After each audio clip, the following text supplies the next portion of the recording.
Nucleophilic substitution reaction. बच्चों nucleophilic substitution reaction का मतलब क्या होगा? ये रिएक्शन सबसे पहली बात तो ये है कि उन्हीं कंपाउंड के अंदर होंगी जिनके अंदर एक नेगेटिव आयन प्रेजेंट होगा जिसे रिप्लेस करके नेगेटिव आयन आ सके। ऐसा कौन सी स्पीसीज होती है? ऐसी स्पीसीज होती है एल्काइल हैलाइड। कौन होती है? Alkyl halide. आपका यहां से न्यूक्लियोफाइल रिप्लेस करेगा नहीं भाई, ये नेगेटिव हो गया, इसको क्या रिप्लेस कर देगा? न्यूक्लियोफाइल रिप्लेस कर देगा और क्या बन जाएगा? RNU plus X negative. Yes no? इस रिएक्शन को हम क्या कहेंगे सिंपल लैंग्वेज में? Nucleophilic substitution. न्यूक्लियोफाइल आया और एक नेगेटिव आयन को ही क्या कर दिया उसने? डिस्प्लेस कर दिया, सब्स्टिट्यूट कर दिया सिंपल लैंग्वेज में। इसका मतलब किसकी कैरेक्टरिस्टिक रिएक्शन हो गई है आपकी? एल्काइल हैलाइड की। किसकी? एल्काइल हैलाइड की कैरेक्टरिस्टिक रिएक्शन कौन सी होती है हमारी? Nucleophilic substitution reaction. बात समझे नहीं? अब ये जो न्यूक्लियोफिलिक सब्स्टिट्यूशन रिएक्शन है बच्चों, 2 3 4 क्वेश्चन इस पे क्या क्या बनेंगे। बेसिकली ये हमारे पास 3 तरह की होती है। एक होती है SN1, एक होती है SN2 और एक होती है SNI। कौन सी होती है? SN1, SN2 and SNI। SNI बस हमारी एक ही जगह आएगी, इसके लिए ज्यादा हमें परेशान नहीं होना हो। मतलब क्या है? Nucleophilic substitution unimolecular.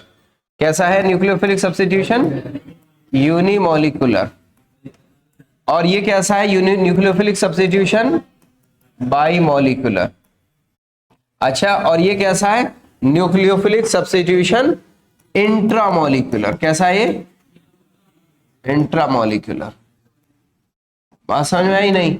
I का मतलब है इंट्रामोलिकुलर, 2 का मतलब है बाइमोलिकुलर और 1 का मतलब है यूनिमोलिकुलर। बच्चों क्या होगा ना, यूनिमोलिकुलर से मतलब इसके RDS में सिर्फ कौन पार्टिसिपेट करेगा? Alkyl halide. सिर्फ कौन पार्टिसिपेट करेगा? RDS कहते हैं रेट डिटरमाइनिंग स्टेप, या क्या कहलाता है दूसरी लैंग्वेज में? सिलो स्टेप के अंदर। किसके अंदर? सिलो स्टेप के अंदर कौन पार्टिसिपेट करेगा?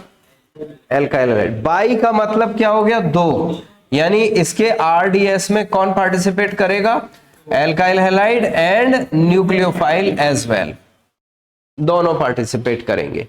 और ये तो रिएक्शन इंट्रामोलिकुलर तो विद इन द मॉलिक्यूल होती है। क्या होती है आपकी? Within the molecule. Within the molecule. वैसे हमारे सिलेबस में ये है नहीं, लेकिन हमारे सिलेबस में एक क्वेश्चन ऐसा है जहां ये लगती है। हालांकि एनसीईआरटी ने इसको मेंशन किया नहीं है, लेकिन एक जगह ये लग जाती है। आसान सी बात इस पे आएगी। अब देखो बच्चों, इसी के बेसिस पे 2 3 4 बातें अगर हम कर लें, यहाँ पे थोड़ी सी बातें यहाँ करेंगे, थोड़ी सी बातें हम डिटेल में चैप्टर के अंदर करेंगे। अगर हम यहाँ पे थोड़ी सी बातें कर लें बच्चों, तो हमें बताओ, जैसे हमने कहा RDS में सिर्फ कितना कौन पार्टिसिपेट करता है? एक मॉलिक्यूल पार्टिसिपेट करता है, न्यूक्लियोफाइल पार्टिसिपेट नहीं करता। इसका मतलब बच्चों उससे पहले की बात अगर हम ये करें कि ये होती है वाया फॉर्मेशन ऑफ कार्बोकैटायन। किससे होती है? कार्बोकैटायन के थ्रू। किसके थ्रू होती है? और ये होती है वाया का मतलब थ्रू ट्रांजिशन स्टेट। किससे होती है? Transition state. Via carbocation, via transition state. ये आपकी 2 स्टेप में होती है। आपको मैं बता दूं कितने स्टेप में होती है? ये होती है आपकी 1 स्टेप के अंदर, सिंगल स्टेप के अंदर, या इसको कहते हैं कंसर्टेड स्टेप।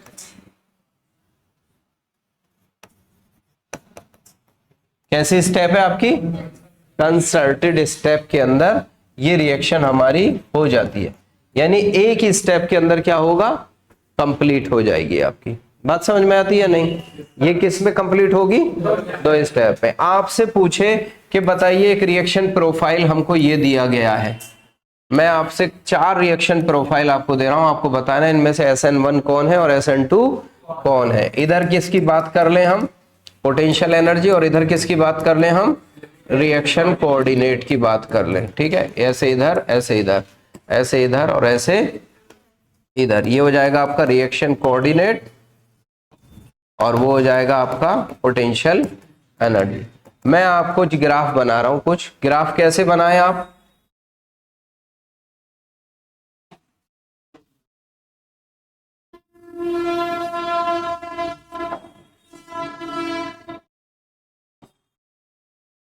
आपसे क्वेश्चन पूछेगा कि इनमें से आपको कैटेगराइज करना है कि SN1 का ग्राफ कौन सा है और SN2 का ग्राफ कौन सा है, ठीक है ना। हमने अभी बात आपको पूरी मैकेनिज्म नहीं बताई है, लेकिन उसका ओवरव्यू हम पूछ रहे हैं। जैसे हमने यहाँ आइडिया दे दिया कि कितने स्टेप में होती है, 2 स्टेप में होती है। 2 स्टेप होने का मतलब पहला स्टेप होगा जिसके अंदर इंटरमीडिएट बनेगा, क्या बनेगा, इंटरमीडिएट बनेगा पहले स्टेप में, और दूसरा स्टेप होगा जिसमें क्या बनेगा, प्रोडक्ट बनेगा। इसमें इंटरमीडिएट आपको नहीं दिखाई देगा बहुत लंबे टाइम तक, हालांकि इंटरमीडिएट बनता है ट्रांजिशन स्टेट, लेकिन कंसर्टेड है, लगातार हो जाती है, एकदम से हो जाती है। ऐसे समझिए आपने एक कंचा है ना, कंचा, कंचा जानते हो ना, मार्बल कहते हैं इंग्लिश में। आपने ये रखा हुआ है, पीछे से एक दूसरा कंचा ला रहा है, ठीक है ना, कंचा अच्छा लगता है, मार्बल तो मार्बल से लगता है। पीछे से एक दूसरा कंचा ला रहे, कंचा एकदम इससे टकराएगा और उसको डिस्प्लेस करेगा। तो जिस टाइम वो टकराएगा तो दोनों कोलाइड करेंगे ना, कोई ना कोई स्ट्रेस तो बनेगी ना, लेकिन वो फ्रैक्शन ऑफ सेकंड के लिए बनेगी। एकदम से टकराया और उसको एकदम से डिस्प्लेस कर दिया, ये स्टेप वो है कंसल्टेड स्टेप। मेरी बात समझ में आती है नहीं। अब आप मुझे बताओ फर्स्ट वाला किसके लिए है, SN1 के लिए है, और सेकंड वाला किसके लिए है, फोर्थ वाला, थर्ड वाला SN2 के लिए। अब इसको वेरीफाई कर लेते हैं क्या बात सही है। देखिए यहाँ पे हम्स की वैल्यू है इनकी, जो हम्स बनाए ना हमने, कुबड़ जो निकाले हैं, इनकी वैल्यू है। जिसका बड़ा, हम काइनेटिक्स में बात कर चुके हैं, जिसका बड़ा कुबड़ उसका रेट कम होगा। तो मुझे बताओ बच्चों, पहला स्टेप के अंदर इंटरमीडिएट का फॉर्मेशन होगा, इंटरमीडिएट का फॉर्मेशन होगा, और वो स्टेप आपका कैसा होगा, RDS होगा। कैसा होगा, RDS। और RDS स्टेप कैसा होता है, स्लो होता है। तो पहला स्टेप स्लो होने के लिए पहला हम क्या होना चाहिए, बड़ा होना चाहिए। तो आंसर ये वाला होगा या ये वाला होगा, ये वाला होगा। तो आंसर चेंज हो गया अब हमारा, ये SN1 नहीं होगा, कौन सा होगा, SN1 ये होगा। मेरी बात समझ में आई नहीं, क्लियर हुई। हम्प बड़ा होगा तो स्टेप स्लो होगा, ये स्टेप कैसा होगा, स्लो, और ये स्टेप कैसा होगा, क्योंकि मैंने आइडिया दे दिया था कि पहले स्टेप में इंटरमीडिएट बनता है, इंटरमीडिएट बनता है आपका, रेट डिपेंड सिर्फ इसी स्टेप पे करता है। तो रेट डिपेंड जिससे करता है वो कैसा होगा, स्लो, और दूसरा क्या होगा, फास्ट होगा। इस केस में तो कहानी कुछ अलग ही है, ये तो आसान है, सीधा एक ही हम पे, तो कोई कंफ्यूजन नहीं है। बस आपको ये देखना है कि रिएक्टेंट से और प्रोडक्ट की एनर्जी में फर्क, प्रोडक्ट की कम होनी चाहिए, रिएक्टेंट की ज्यादा। तो SN2 का तो ये आंसर आपका क्या होगा, सही होगा। मेरी बात जमती है नहीं, तो 2-3 बातें बताई, जगह नहीं बची है, पहले इसको नोट कर लो फिर आगे बढ़ेंगे। मैं बताई SN1, और अब इसमें और क्या बातें हो सकती हैं, बातें कई सारी इसमें हो सकती हैं, लेकिन कुछ बातों को हम कर लेते हैं यहाँ पे। देखिए SN1 जो है, जब हमने कहा इंटरमीडिएट, फर्स्ट स्टेप के अंदर इंटरमीडिएट बनता है, और किसके थ्रू होती है, कार्बोकैटायन। आपको बहुत आसान सा क्वेश्चन यही आ जाएगा कि किस केस में रिएक्टिविटी सबसे ज्यादा होती है। कार्बोकैटायन के केस में 3 डिग्री कार्बोकैटायन सबसे ज्यादा स्टेबल, फिर 2 डिग्री, और फिर 1 डिग्री। तो रिएक्टिविटी ऑर्डर इसके अंदर क्या होगा बच्चों, रिएक्टिविटी ऑर्डर होगा 3 degree alkyl halide, then 2 degree alkyl halide, then 1 degree, सबसे ज्यादा 3 डिग्री का। देखिए यहां पे एक ही स्टेप में हो रही है, एक ही स्टेप में होने का मतलब यह है कि जैसे हमने बोला ना, कंचा पीछे से अटैक कर रहा है। अब अगर पीछे से अटैक करा और आपने उसको जिस पे अटैक करने वाला है उसको क्राउडेड कर दिया, क्राउडेड कर दिया, बड़े बड़े उसके पास में पत्थर रख दिए, तो कंचा क्या इस पे उस पे अटैक कर पाएगा, इजीली नहीं कर पाएगा। यानी स्टेरिक हिंड्रेंस हो गया ना, या स्टेरिक इनिबिशन हो गया ना। तो इसका मतलब इस केस में सबसे ज्यादा स्टेरिक हिंड्रेंस किस केस में क्रिएट होगा, 3 डिग्री में, क्योंकि 3 डिग्री में 3-3 ग्रुप लगे ना, वो आने नहीं देंगे।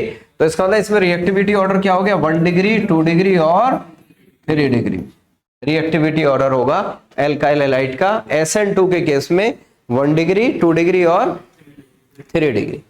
अब बच्चों इसमें एक सुंदर क्वेश्चन इसी पे हमारा बन जाता है।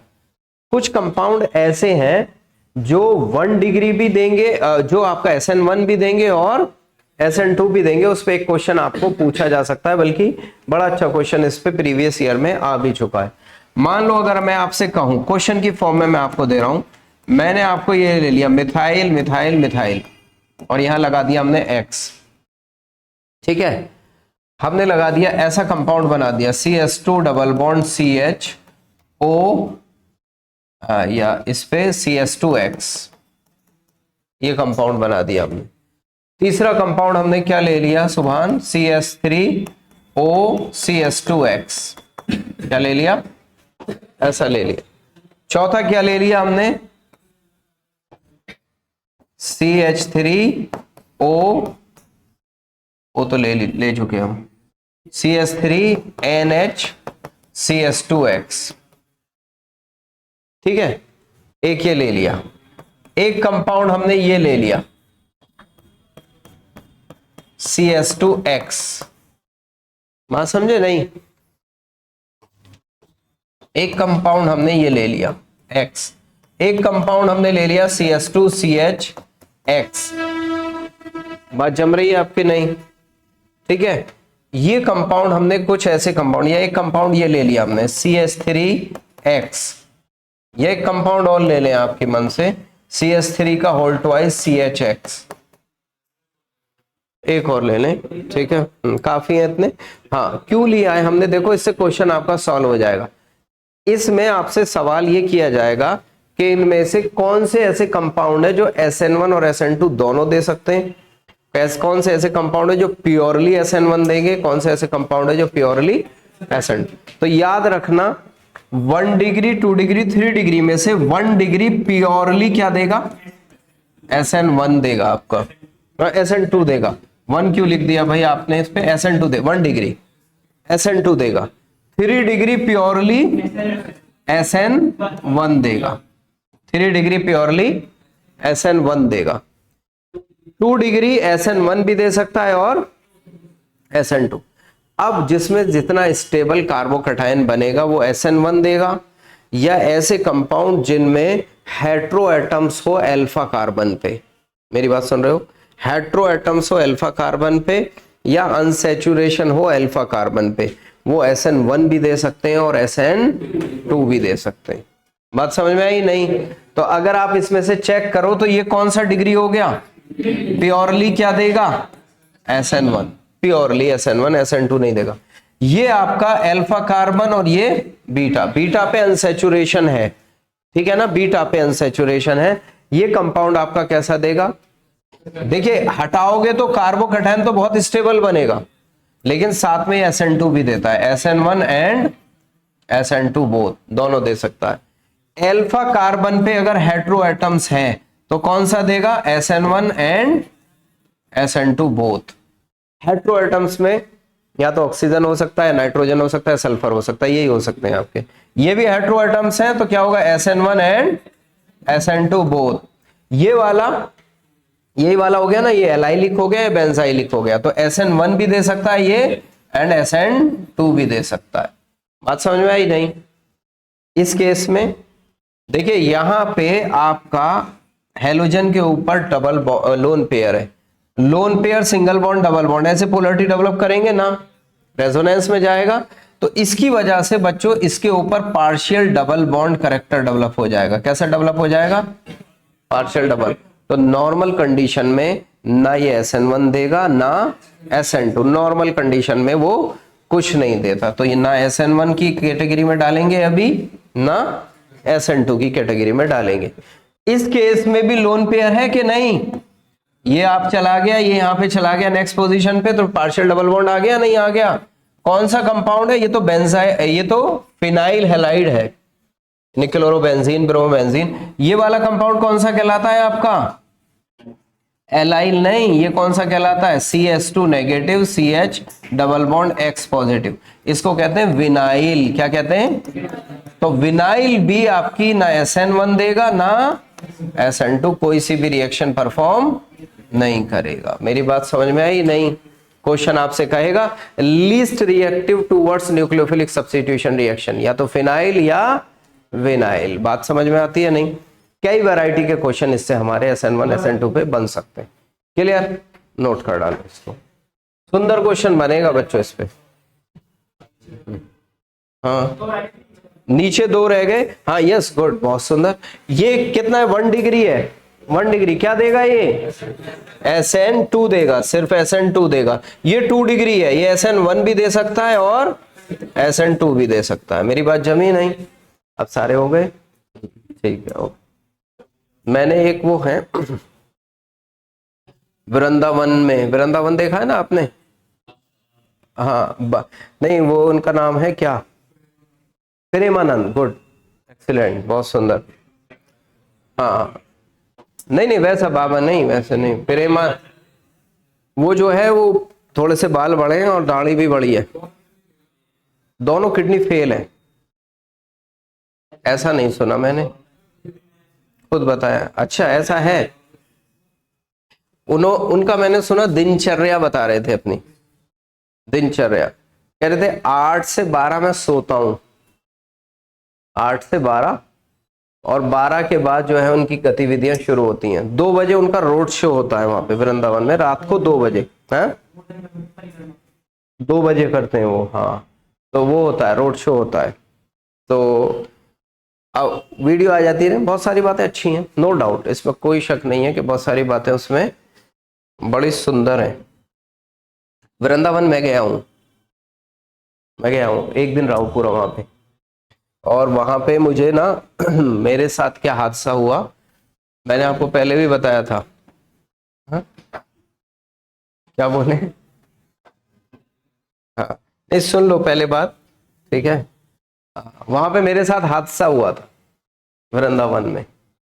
हमारा स्कूल का 9th क्लास में था, मैं टूर गया था। तो क्या था ना, मैं एक मंदिर में गया अंदर। अरे नहीं, हाँ मंदिर में जो गया, हमारे यहाँ क्या होता है, मस्जिद में जाते हैं तो जूते उठा के ले जाते हैं और साइड में रख देते हैं कहीं कॉर्नर में। मुझे ऐसे ही आदत थी, मैंने जूते उठाए और मंदिर में एक कॉर्नर में जाके मैंने रोक दी। बहुत भीड़ थी उस टाइम पे, अदम भीड़ चल रही थी बहुत। हम 9th क्लास में तो बच्चा छोटा ही होता है भाई, 12-14 साल का होता है हार्डली, ठीक है। जब मैं वापस आया, जूते मैं अंदर घूम के आया, मैं मंदिर में, मैं जब जूते उठाने आया तो जूते गायब। और मेरा जो है सिट्टी पिटी गुम। मैंने कहा ये जूते गायब, क्या हुआ भाई मेरे साथ? एक ही शूज थे वो, और वहां पे सभा समाप्त, और वहां से पिलखवे तक आना। हालांकि पूरी टीम थी हमारी, स्कूल का वो था, टूर था। लेकिन जैसे ही मैं जूतों को देखने पहुंचा तो पीछे से मुझे कस के एक ने पकड़ लिया, बोला इधर आ जाओ। अब मुझे लगा पता नहीं क्या, अब मैं घबरा सा गया। वो थे उसका मंदिर का पुजारी, ने कहा कि बेटा नाम बता अपना। अब झूठ तो बोलना नहीं कि नाम मेरा जो है ना मनु शर्मा है या कुछ इस तरह का। मैंने अपना नाम बताया प्रॉपर। हालांकि वो पुजारी जो था, थोड़ा सा उसने मुझे डांटा कि इसमें यहाँ ऐसे जूते नहीं रखे जाते जिस तरीके से तुम रख गए हो यहाँ पे। और उसने थोड़ा सा गुस्सा किया मुझे, लेकिन उसने समझ लिया कि बच्चा है, सही है, देखने में अच्छा लग रहा है, ठीक है। उसने कहा भाग जाओ यहाँ से, चले जाओ तुम यहाँ से। और मुझे जूते देखे उसने, जूते कर दिया। और मैं इतना डर गया कि मैंने देखा नहीं कि मेरा टूर कहाँ है, लोग कहाँ हैं। मैं उतरा सीढ़ियों से मंदिर की और वृंदावन में भागता चला गया, भागता चला गया। और जो हमारा टूर था उससे बिल्कुल क्या हो गया, अलग हो गया, बिछड़ गया। और अब बिछड़ गए तो घबराहट भाई, इतनी भीड़ के अंदर चल रहे हैं और पता है नहीं कि कहाँ पे किससे मिला जाए। अच्छा भीड़ में एक साथी और मिल गया मुझे, बड़ा सा। वो बोला कि मैं भी अपने उससे बिछड़ गया हूँ, घर वालों से, अब दोनों साथ चलते हैं, ठीक है ना। बिछड़, वो बड़ा था मुझसे, मतलब एज में वो बड़ा था, तो दोनों साथ। ये करते करते शाम हो गई। हालांकि टूर वालों ने, हमारे स्कूल वालों ने क्या किया, बड़ा अच्छा काम किया। उन्होंने अलग अलग टीम बनाई, उन्होंने अलग अलग टीम बना के उन्होंने कहा आप इस साइड जाओ, आप इस साइड जाओ, आप इस साइड जाओ, आप इस साइड जाओ, उस लड़के को ढूंढ के लाओ, मुझे ढूंढने के लिए। तो इत्तेफाक ये हुआ, एक चौराहे पे मैं एक टीम को दिखाई दिया, उधर से दूसरी टीम भी आ रही थी, उसको भी दिखाई दिया। ऐसे ही चारों टीम आके क्या मिल गई, चौराहे पे मुझे मिल गई, ठीक है ना। हाँ चौराहे, उन्होंने पकड़ लिया मुझे, मिल गया। और नहीं, उनके जो प्रिंसिपल थे, उनके बड़े अच्छे बेचारे हैं, देवकी नंदन शर्मा जी। उन्होंने क्या किया, बहुत प्यार करा मुझे और वो पिलाया लस्सी। बोले इसे लस्सी पिलाओ, कोई बात नहीं, इसे लस्सी पिलाओ, ठीक है ना। हाँ, लस्सी पी और मतलब रिलैक्स किया उन्होंने कि बच्चा जो है टेंशन में आ गया है तो उसे रिलैक्स करो। तो ये हादसा मेरे साथ वहां पे हुआ। अच्छा, उसी टूर पे एक हादसा और हुआ मेरे, एक मंदिर के अंदर और। खूब घूमा था मैं वहां पे, जम के घूमा था, लेकिन वो क्या हादसा हुआ उसे बाद में बताएंगे। चलिए आगे आ जाइए। बात समझ गए नहीं? इतनी देर में तो नोट कर लिया होगा ना ये बात करते। हाँ हाँ, मैं सामने था इसके।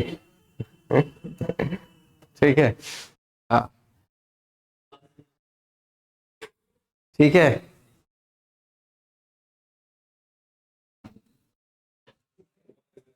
बल्कि एक लड़का तो मैं बड़ा सरप्राइज होता हूं यूट्यूब पे, अरे सुनो, यूट्यूब पे अक्सर मैंने उसको देखा है, बल्कि पाकिस्तान का एक लड़का है, अबरार नाम है उसका। वो बाइक से हर कंट्री का टूर कर रहा है, बाइक से ओनली। यहां भी आ चुका है इंडिया के अंदर, नहीं उसके बीएमडब्ल्यू है बाइक, बीएमडब्ल्यू बाइक है। और ऐसे ऐसे एरिया के अंदर, बैरन एरिया के अंदर वो जो जाता है, बड़ा एडवेंचर है उसके अंदर। चलिए आगे बढ़ जाए, नहीं? हाँ, देखिए अगली बात क्या होगी बच्चों, इसमें हमने बताया SN1 और SN2 के अंदर मैकेनिज्म वाइज हमारा और क्या होगा, क्या क्या वो फैक्टर्स हैं जो SN1 और SN2 को इन्फ्लुएंस करेंगे, इसके बारे में बात होगी हमारी कहां पे, चैप्टर के अंदर। अभी के लिए यहां पे सबक क्या करते हैं हम, तो सब्स्टिट्यूशन रिएक्शन हमारी खत्म हो गई, ठीक है ना। अभी क्या क्या फैक्टर इन्फ्लुएंस करते हैं वो मैंने यहाँ पे अभी छोड़ दिया है, वो बात करेंगे चैप्टर में। और मैं